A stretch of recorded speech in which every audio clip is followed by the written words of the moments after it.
Hi guys, नमस्कार दोस्तों। चलो आज हम चलते हैं एलोरा की गुफाओं की तरफ।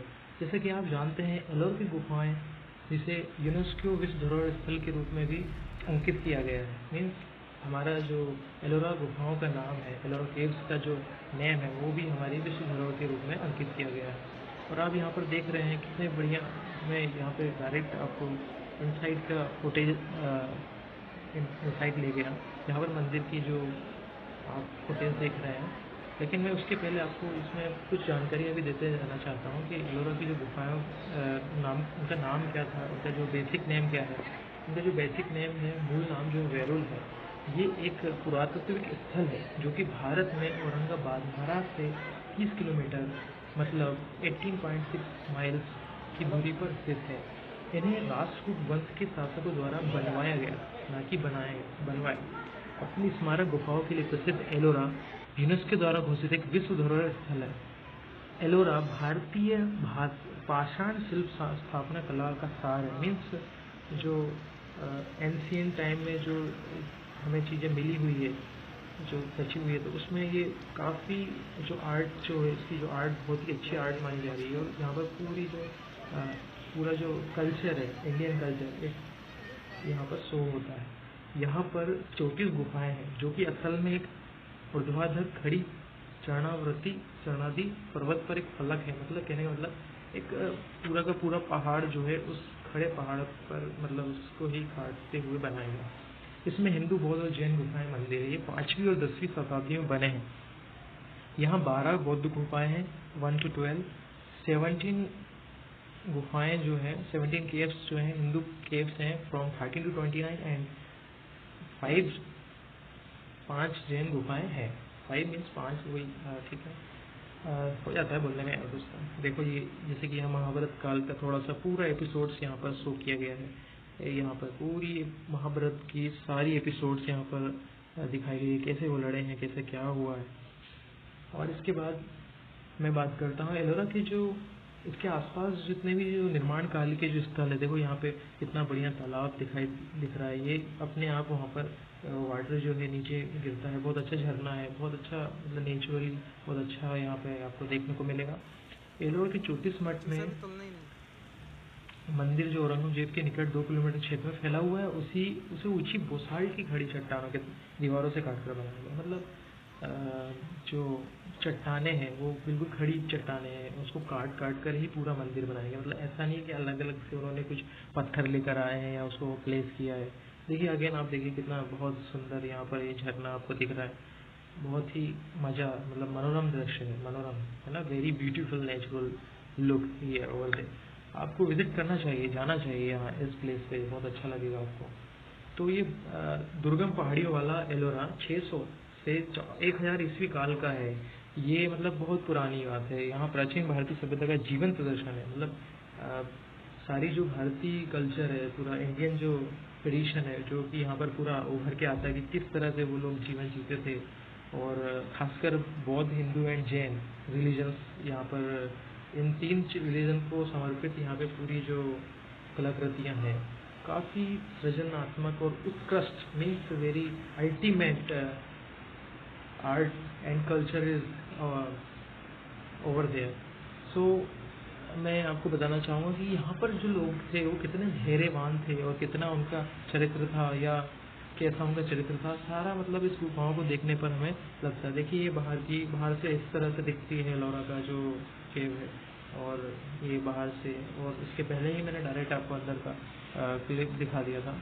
कोई इशू नहीं है। आप ये मेरे पास कुछ स्लाइड्स पड़ी थी तो मैंने आपको ये बताना चाह रहा था, तो ये कुछ नॉलेज देने के लिए, और मेरा भी कुछ नॉलेज बढ़ जाएगा। क्योंकि यदि हम स्टडी करते हैं, यदि कभी भी हम कोई वीडियो रिकॉर्डिंग वगैरह बनाते हैं, तो उसमें हम कुछ ना कुछ स्टडी करके ही बनाते हैं, तो उससे अच्छा रहता है। अब मैं बात करता हूँ, ये जो जिन राजवंश में ये बना है, राष्ट्रकूट राजवंश, जो कि ओरिजिन है कन्नड़।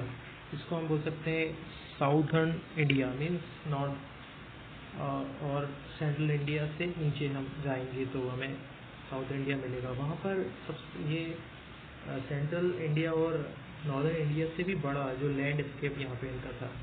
यहाँ का जो शासन काल था, मतलब ये शासन इनका काफ़ी लंबा फैला हुआ था।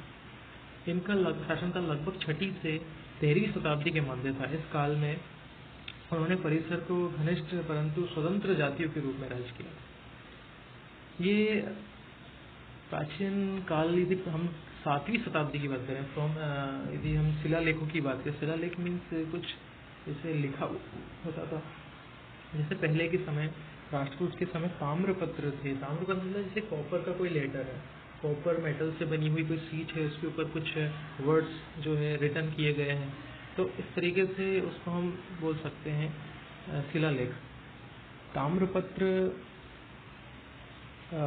ये जो प्रांत था, ताम्रपत्र का हम जिक्र कर चुके हैं, ये ठीक है। जो मालवा प्रांत है, मानपुर का ही साम्राज्य है, जो कि मध्य प्रदेश में स्थित है।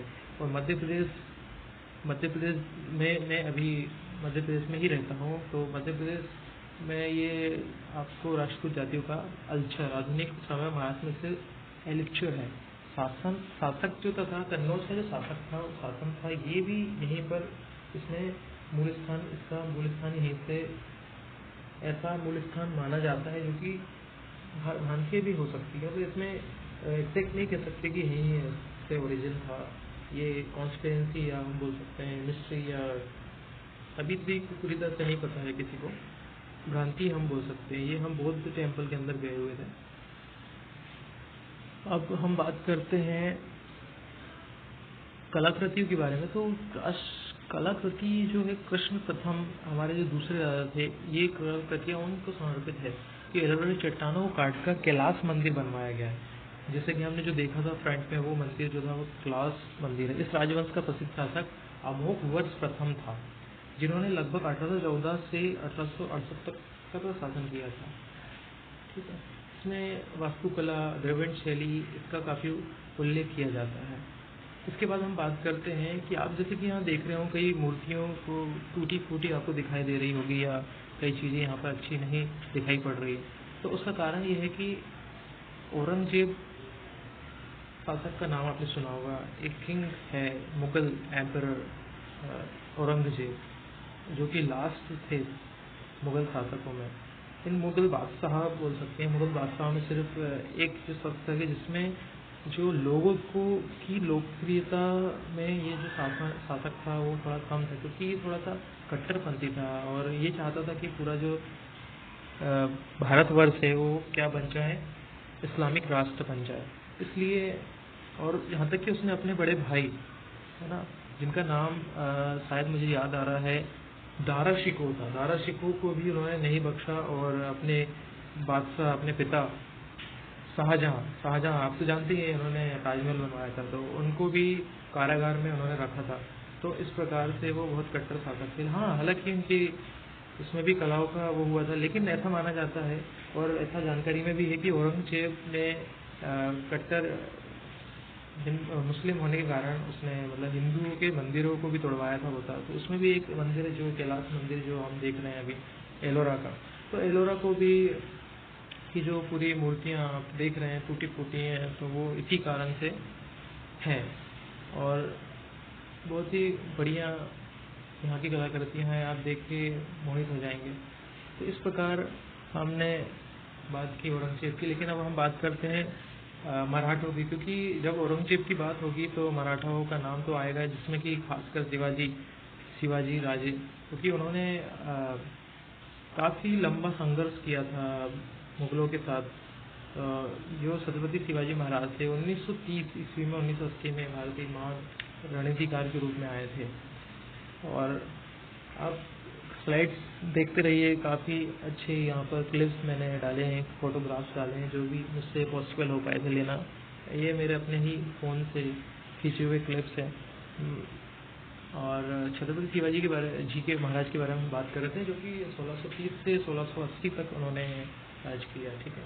भारत के एक महान राजा और रणनीतिकार थे। उन्होंने पश्चिम भारत में मराठा साम्राज्य की नींव रखी, मीन्स उन्होंने एस्टेब्लिश किया था मराठा साम्राज्य को, उसको, और औरंगजेब के मुगल साम्राज्य से संघर्ष किया था। 1974 में जो रायगढ़ में उनका जो राज्याभिषेक मीन्स उनको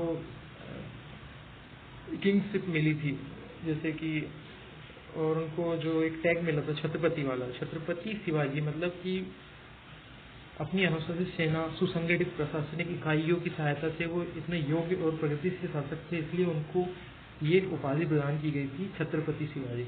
उन्होंने समर विद्या में अनेक नवाचार किए थे तथा छापामार युद्ध शैली, गोरिल्ला वार की शैली उनको आती थी, जिसको हम शिव सूत्र के रूप से भी विकसित किया गया था।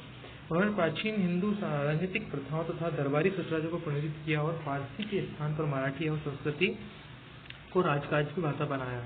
भारत के स्वतंत्र भाषा संग्राम के बहुत से लोग छत्रपति शिवाजी महाराज की जीवन शैली में प्रेरणा, भारत की स्वतंत्रता धन और तन धन से इसको नशावर उन्होंने कर दिया, अपना सब कुछ समर्पित कर दिया था उन्होंने। उनकी जीवनी के बारे में और मैं ज़्यादा नहीं बात करूंगा। मैं चलते हैं वापस हम एलोरा की इन क्लिप्स के बारे में। देखिए यहाँ पर कितनी अच्छी अच्छी कलाकृतियाँ हैं, काफ़ी बहुत नजाकत तरीके से इनको बनाया गया, कितने मतलब सुंदर तरीके से बनाया गया। और मैं भी एक आर्टिस्ट हूँ, कहीं ना कहीं मुझे भी कभी कोई पेंटिंग्स वगैरह मैं कर लेता हूँ, तो मुझे ऐसा लगता है कि कैसे कोई मतलब किसी की इतनी तरीके से अच्छे तरीके से बनाई हुई चीज़ों को, इतनी सुंदर चीज़ों को तोड़ सकता है। मतलब इतना कट्टरपंथी होना कि मतलब कम से कम कला को भी समर्पण कर सकता, कोई कला को तो छोड़ सकता है, मतलब इंसानों को तो मार ही रहा था वो जो व्यक्ति गाजर मूली की तरह, तो फिर वो मूर्तियों को कैसे बक सकता था, ये बात भी ठीक है। तो इस प्रकार से हमने बात की, लेकिन हम राजवंश का जो अपना राष्ट्रकूट जो कन्नड़ राजवंश, राष्ट्रकूट वंश, जिस वंश में ये जो एलोरा की गुफाएं बनी थी, तो उस राज्यकाल का मतलब पतन कैसे हुआ, उसके बारे में बात करें तो खोटियम अमोघवर्ष चतुर्थी 1968 से 1972 अपनी राजधानी की रक्षा में विफल हो गए, क्योंकि उस समय पाटन में एक वंश पर लोगों का विश्वास उठ गया था। इस वंश पे इसलिए विश्वास उठ गया था क्योंकि सम्राट जो है भागकर पश्चिम घाटों में चले गए थे। वहाँ पर वंश साहसिक गंग और कदम वंशों के सहयोग से गुमनाम जीवन को व्यतीत कर रहे थे, जबकि प्रथम चालुक्य ने लगभग 1955 सत्ता संघर्ष के विजय नहीं प्राप्त कर ली थी। और इस प्रकार से उनका शासनकाल धीरे धीरे लोकप्रियता कम होने लगी और इस तरह से शासनकाल कम हो गया। और देखिए कितनी बुरी तरह से यहाँ पे मूर्तियाँ टूटी हुई है, और ये फिर से महाभारत काल की क्लिप है, और यहाँ पे कितनी बढ़िया से क्लिप की साइट है, और ये हमारे साथ में गए हुए हमारे भाई उन बैठे हुए थे। और ये देखिए आप मूर्तियाँ कितनी सुंदर, यहाँ पे शंकर पार्वती और विष्णु और बहुत सी अलग अलग देवी देवताओं की मूर्तियाँ, जैन मूर्तियाँ और बौद्ध मूर्तियाँ हैं अलग अलग। आप सारी क्लिप्स देख ही रहे हैं। ये देखिए मूर्ति कितनी सुंदर सुंदर मूर्तियाँ हैं, कितना अच्छी तरह से प्रस्तुतिकरण किया गया है। और इसके पास ही कुछ किलोमीटर दूर है एलोरा अजंता की गुफाएं भी है, Ajanta caves also situated there, और बहुत सारी चीज़ें हैं। बीबी का मकबरा भी आप देखने जा सकते हैं। और ये एलोरा की गुफाओं में आप ज़रूर अवश्य जाइए, क्योंकि वहाँ पर का जो दृश्य है बहुत सुंदर है। अंदर एक से एक चीज़ आपको अपनी संस्कृति को और गहराई से जानने का आपको मौका मिलेगा। और इस प्रकार से ये मेरे द्वारा आपको बनाई गई छोटी सी क्लिप्स हैं। यहाँ पर आप सब देख रहे हैं, यहाँ पर शंकर जी की का टेम्पल है, और कैसे दुर्गा जी, शंकर जी, विष्णु जी, और यहाँ तक कि सारे बौद्ध धर्म के हमारे बुद्ध भगवान जो है गौतम बुद्ध, उनकी कहानी भी इसमें जुड़ी हुई है। सारे तीनों जो धर्म है उनका जो समावेश इस मंदिर पर यहाँ पे गुफाओं के आसपास किया गया है।